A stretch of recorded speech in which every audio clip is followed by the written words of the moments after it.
My country people, APC people, they are really in a situation of Amago Amada right now. Like they are restless.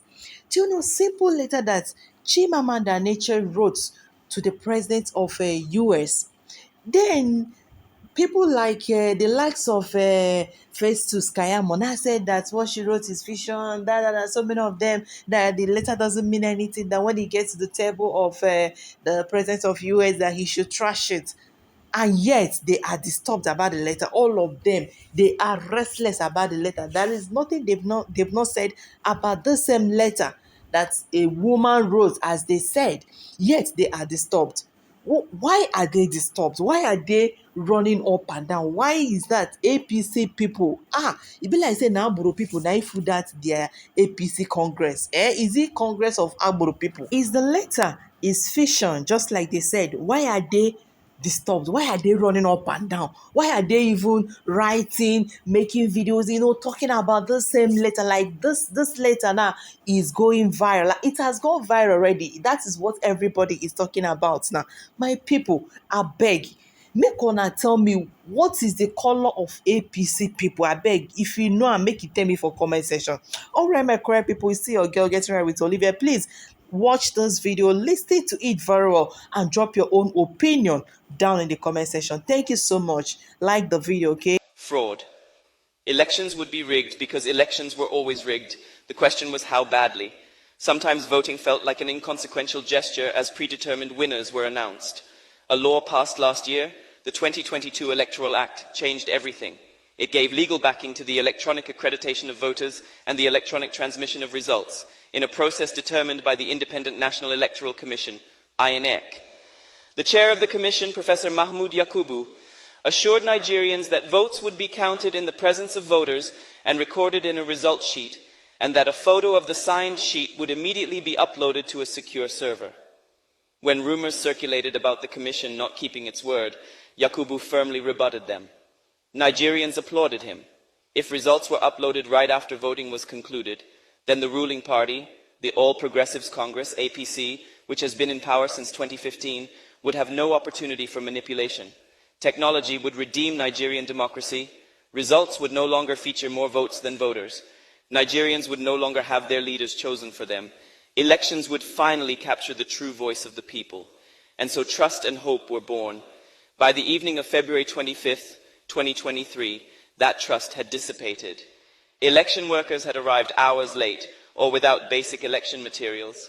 There were reports of violence, of a shooting at a polling unit, and of political operatives stealing or destroying ballot boxes. Some law enforcement officers seemed to have colluded in voter intimidation. In Lagos, a policeman stood idly by as an APC spokesperson threatened members of a particular ethnic group who he believed would vote for the opposition. Most egregious of all, the Electoral Commission reneged on its assurance to Nigerians. The presidential results were not uploaded in real time. Voters, understandably suspicious, reacted. Videos from polling stations show voters shouting that results be uploaded right away. Many took cell phone photos of the result sheets. Curiously, many polling units were able to upload the results of the House and Senate elections, but not the presidential election. A relative who voted in Lagos told me, "We refused to leave the polling unit until the INX staff uploaded the presidential result. The poor guy kept trying and kept getting an error message. There was no network problem. I had internet on my phone. My bank app was working. The Senate and House results were easily uploaded. So why couldn't the presidential results be uploaded on the same system?" Some electoral workers in polling units claimed that they could not upload results because they didn't have a password, an excuse that voters understood to be subterfuge. By the end of the day, it had become obvious that something was terribly amiss. No one was surprised when, by the morning of the 26th, social media became flooded with evidence of irregularities. Result sheets were now slowly being uploaded on the INEC portal and could be viewed by the public. Voters compared their cell phone photos with the uploaded photos and saw alterations, numbers crossed out and rewritten. Some originally written in black ink had been rewritten in blue, some blunderingly whited out with Tipp-Ex. The election had been not only rigged, but done in such a shoddy, shabby manner that it insulted the intelligence of Nigerians. Nigerian democracy had long been a two-party structure, power alternating between the APC and the People's Democratic Party, until this year, when the Labour Party, led by Peter Obi, became a third force. Obi was different. He seemed honest and accessible, and his vision of anti-corruption and self-sufficiency gave rise to a movement of supporters who called themselves Obidients. Unusually large, enthusiastic crowds turned up for his rallies. The APC considered him an upstart who could not win, because his small party lacked traditional structures. It is ironic that many images of altered result sheets showed votes overwhelmingly being transferred from the Labour Party to the APC. As vote counting began at INEC, representatives of different political parties, except for the APC, protested. The results being counted, they said, did not reflect what they had documented at the polling units. There were too many discrepancies. There is no point progressing in error, Mr. Chairman. We are racing to nowhere, one party spokesperson said to Yakubu. Let us get it right before we proceed with the collation. But the INEC chair, opaque-faced and lordly, refused. The counting continued swiftly until, at 4:10 a.m. on March 1st, the ruling party's candidate, Bola Tinubu, was announced as president-elect. A subterranean silence reigned across the country. Few people celebrated. Many Nigerians were in shock. Why, my young cousin asked me, did INEC not do what it said it would do? It seemed truly perplexing that, in the context of a closely contested election in a low-trust society, the Electoral Commission would ignore so many glaring red flags in its rush to announce a winner. It had the power to pause vote counting, to investigate irregularities, as it would do in the governorship elections 2 weeks later. Rage is brewing, especially among young people. The discontent, the despair, the tension in the air have not been this palpable in years. How surprising then to see the US State Department congratulate Tinubu on March 1st. We understand that many Nigerians and some of the parties have expressed frustration about the manner in which the process was conducted and the shortcomings of technical elements that were used for the first time in a presidential election cycle, the spokesperson said. And yet the process was described as a competitive election that represents a new period for Nigerian politics and democracy. American intelligence surely cannot be so inept. A little homework, and they would know what is manifestly obvious to me and so many others. The process was imperiled not by technical shortcomings, but by deliberate manipulation. An editorial in the Washington Post echoed the State Department in intent, if not in affect. In an oddly infantilizing tone, as though intended to mollify the simple-minded, we are told that officials have asserted that technical glitches, not sabotage, were the issue, that much good came from the Nigerian elections, which are worth celebrating because, among other things, no one has blocked highways, as happened in Brazil after Jair Bolsonaro lost his re-election bid. We are also told that it is encouraging, first, that the losing candidates are pursuing their claims through the courts, though any casual observer of Nigerian politics would know that courts are the usual recourse after any election. The editorial has the imaginative poverty so characteristic of international coverage of African issues, no reading of the country's mood, no nuance or texture, but its intellectual laziness, unusual in such a rigorous newspaper, is astonishing.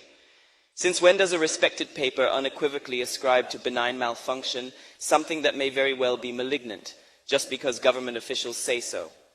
There is a kind of cordial condescension in both the State Department's and the Washington Post's responses to the election. That the bar for what is acceptable has been so lowered can only be read as contempt. I hope, President Biden, that you do not personally share this cordial condescension.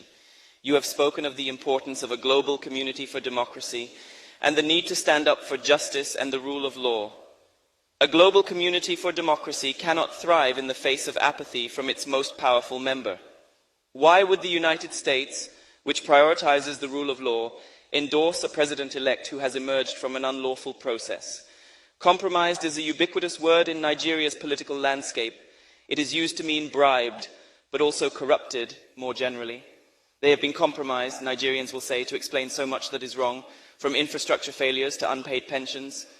Many believe that the INEC chair has been compromised, but there is no evidence of the astronomical US dollar amounts he is rumored to have received from the president-elect.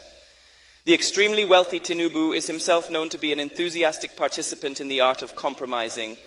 Some Nigerians call him a drug baron because in 1993 he forfeited to the United States government $460,000 of his income that a Chicago court determined to be proceeds from heroin trafficking. Tinubu has strongly denied all charges of corruption. I hope it will not surprise you, President Biden, if I argue that the American response to the Nigerian election also bears the faint taint of that word, compromised, because it is so removed from the actual situation in Nigeria as to be disingenuous. Has the United States once again decided that what matters in Africa is not democracy, but stability?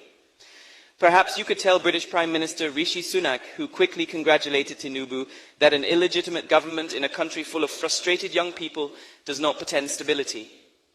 Or is it about that ever-effulgent nemesis, China, as so much of US foreign policy now invariably seems to be?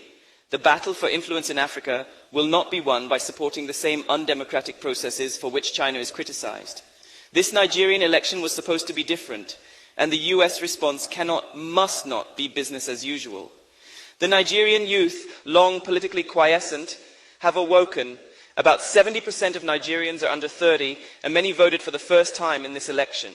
Nigerian politicians exhibit a stupefying ability to tell barefaced lies, so to participate in political life has long required a suspension of conscience. But young people have had enough. They want transparency and truth. They want basic necessities, minimal corruption, competent political leaders, and an environment that can foster their generation's potential. This election is also about the continent.